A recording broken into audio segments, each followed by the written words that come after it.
sono riuscito a avvisare il papà prima che lo sapesse da altre fonti.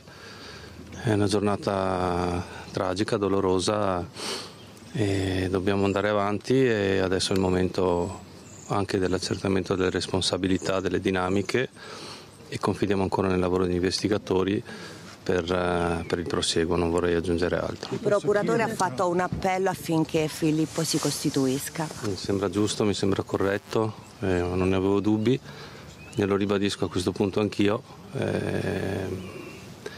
È un momento in cui dobbiamo però, almeno per adesso, stringerci attorno alla famiglia. Chiediamo anche un po' di discrezione se possibile, anche perché adesso non ci sarebbe molto da aggiungere se non quello che purtroppo già sappiamo e in parte ci aspettavamo. La famiglia è stata nel dolore, c'è un via vai di amici, di parenti, è un momento anche di tutta la comunità.